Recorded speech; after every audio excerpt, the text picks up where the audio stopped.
just for joy. These notes that sing with you, jumping under my fingertips, hope to spread happiness through to you.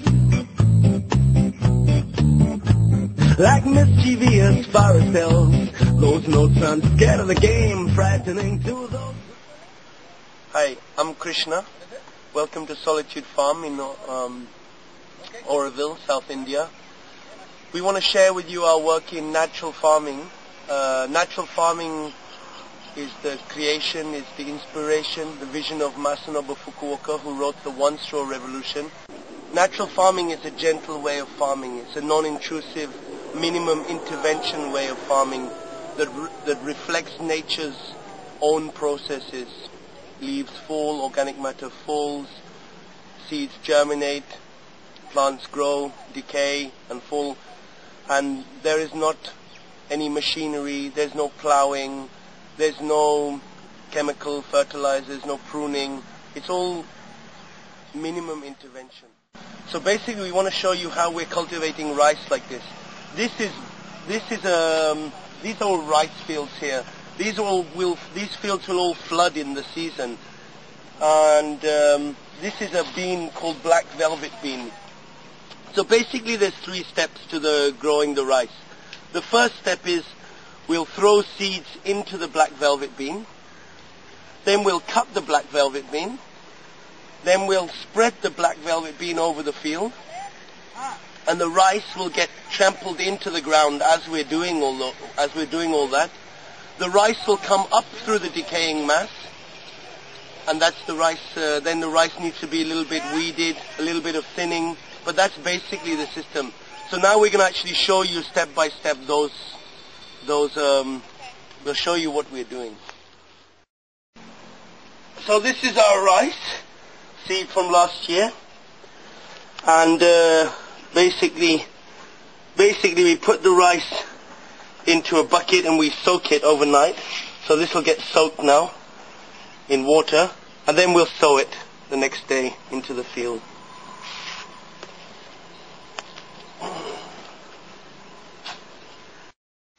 So step 1, firstly we sow the seeds.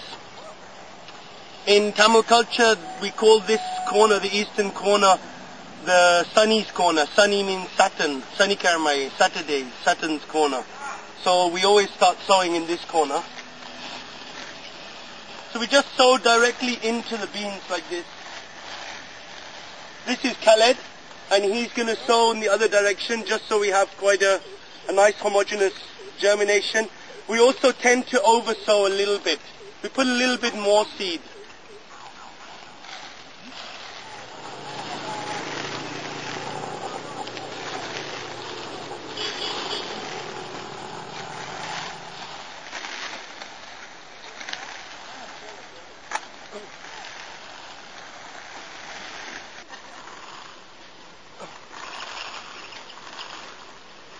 So there are different ways of approaching this. Fukuoka puts these seeds in clay pellets, and he has a completely different system where he sows his winter grain and his rice in the same time.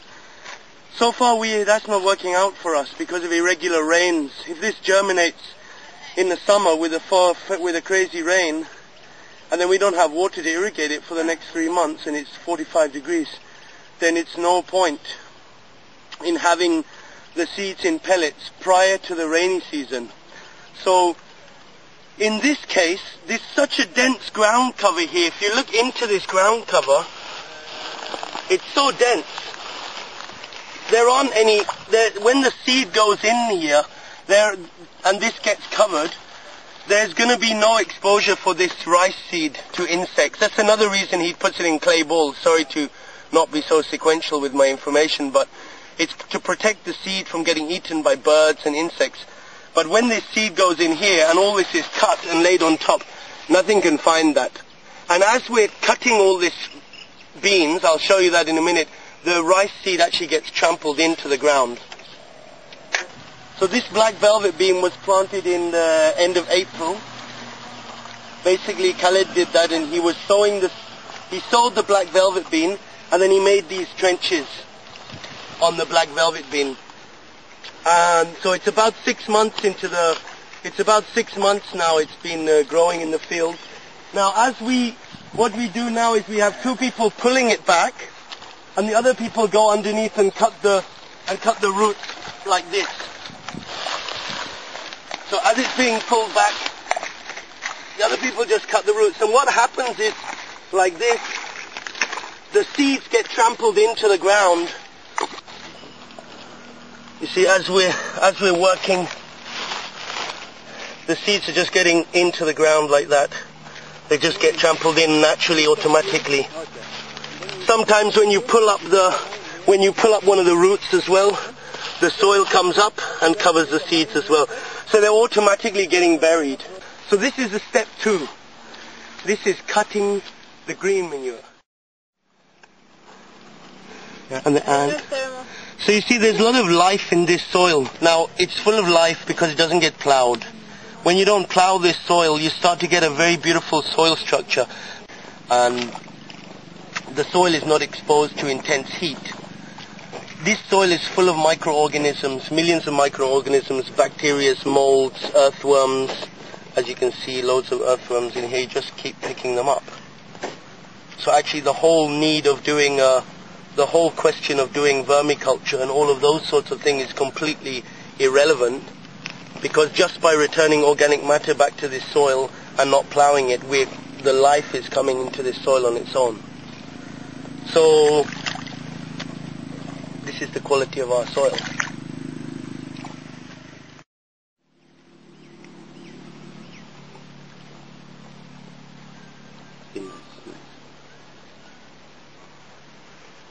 Good. So there's a lot of advantages to doing this green manuring. It's an inherent, integral part of the natural farming. You can't do the natural farming without a green manure cover. Now there's various advantages of it. Within this system, of course, the main reason is it's returning organic matter back to the soil. When this organic matter is, well, when it's alive and when it's dead, it's cooling the soil. It's like if you've got an umbrella under the hot sun, it's giving a cover to the soil. As it's cooling the soil temperature, especially in the tropics, you're dropping the soil temperature by 1 or 2 degrees. And that gives the possibility of a lot more microorganismal activity, a lot more life, and it just basically helps the plants, you know. The roots of the black velvet bean like this, look, if you see here, these are all going through the soil. And you see, I pulled up that one root. 1, 2, immediately I see 3 earthworms. Let's see if you dig in here. There's another one. There's another one. There's another one. I'm sure if we just keep digging we'll find more. Let's see. Anyway, the aim is not to collect all the earthworms, but just to show you that, again, the need to do vermiculture and all these other actions that man thinks is so clever and very great. Of course they're great and they're very useful in certain stages of regeneration of soil, but essentially they're unnecessary. Still, as man thinks that he can do something better than nature, but actually all you have to do is return organic matter back to the soil and don't disturb the soil.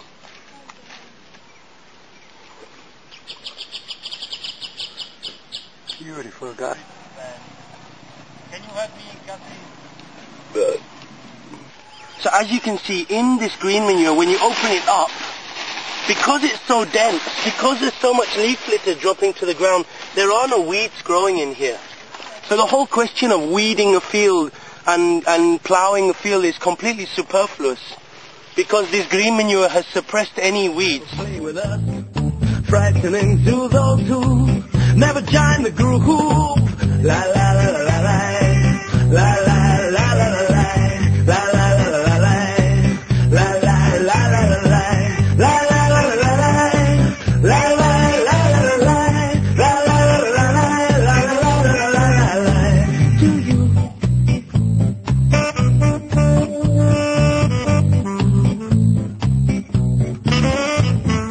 feel the grass, feel we laying in, see the earth beneath your feet.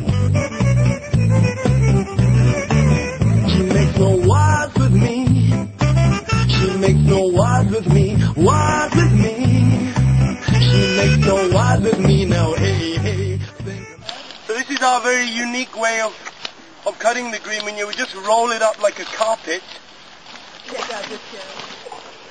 Oop.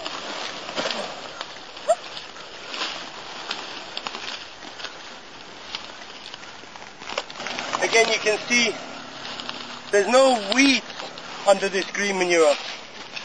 Very weed free. Hey, hey, come play with me. Hey, hey, I make this for you. Hey, hey, so happy I'll be.